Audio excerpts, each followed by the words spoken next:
عقیدے کی حفاظت کرو، اپنے بچوں کو بتاؤ۔ لوگ کہتے ہیں کہ اگر کوئی قادیانی ہمیں مل گیا اور ہم اس کے ساتھ بیٹھ گئے اور اس کے ساتھ ملاقات کر لی اور اس کے ساتھ مل جول کر لیا تو اس سے کیا ہوگا؟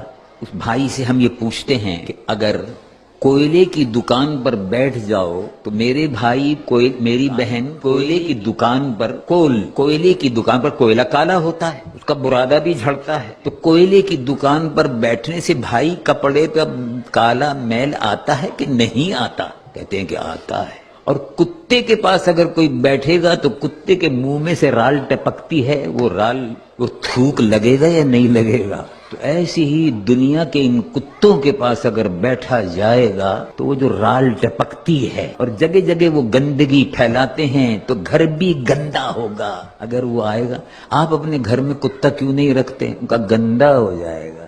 برابر سے کیوں نہیں گزرتے؟ ان کا گندا ہو جائے گا۔ کتا ہے کہیں نہ کہیں چلتے چلتے ٹانگ اٹھا کے پیشاب کر دیتا ہے، تو بچنا پڑتا ہے۔ آپ نے دیکھا ہوگا نا، کتا چلتے چلتے کتا ٹانگ اٹھاتا ہے، ٹانگ اٹھا کے پیشاب کر دیتا ہے۔ تو اب آپ جب کتے کو دیکھیں گے تو آپ بچیں گے۔ ایسے ہی جن سے ایمان پر گندگی کے چھینٹے لگے، جن سے ایمان پر گندگی کے چھینٹے لگے، جن سے ایمان صاف ستھرا ہے اس پر کوئلے کے چھینٹے پڑیں، کوئلے کے برادہ پڑے اور کالک لگے، اس کو ایمان کو بچاؤ۔ صاف ستھرا نور محمدی صلی اللہ علیہ وسلم سے بھرا ہوا ایمان ملا ہے، اس ایمان کو صاف ستھرا رکھو، اور رسول اللہ حضور پر نور محمد رسول اللہ صلی اللہ علیہ وسلم کی محبت سے اس ایمان کو اپنے روشن رکھو، اس عقیدے کی حفاظت کرو۔ اور اگر صحبت برے لوگوں کی، اسلام کے دشمنوں کی صحبت میں، اور خاص طور سے مرزائی قادیانی رسول اللہ کی نبوت کے دشمن ہیں، دشمنان ختم نبوت سے میل جول سے، ملنے جلنے سے ایمان پر جو دھبے لگ جائیں گے ان سے ایمان کو بچاؤ۔ یہ ہمارا اور آپ کا فریضہ ہے۔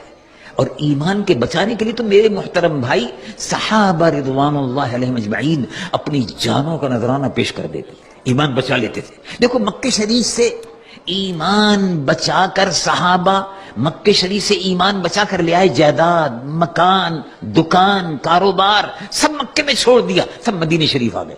یہ معلوم یہ ہوا کہ ایمان قیمتی ہے، جائیداد ہے، مکان ہے، کاروبار ہے، یہ سب بعد کی چیزیں ہیں، یہ سب دنیا کی چیزیں ہیں، اصل جو ہے وہ ایمان ہے، اس کی حفاظت ضروری ہے۔ اور وہی بات اللہ رب العالمین جل جلالہ وعم نوالہ قرآن مجید و فرقان حمید میں بار بار ارشاد فرماتا ہے۔ اور ہمیں اور آپ کو اپنے ایمان کی حفاظت کا بندوبست کرنا چاہیے، اور اس ملک میں رہ کر خاص طور سے برائیوں سے بچتے ہوئے ایمان کی حفاظت کرتے ہوئے جب آپ قیامت کے دن حضور کے دربار میں پیش ہوں گے، قبر میں حضور کے سامنے پیش ہوں گے، تو آپ یقین رکھیں کہ جو ایمان کا نور آپ لے کر گئے ہیں، حضور پر نور محمد رسول اللہ صلی اللہ علیہ وسلم کی شفاعت کے آپ حقدار ہوں گے۔ اللہ تبارک و تعالی مجھ گنہگار و سیاہکار کو بھی، آپ کے اور ہمیں سب کو عقیدہ ختم نبوت کی حفاظت کی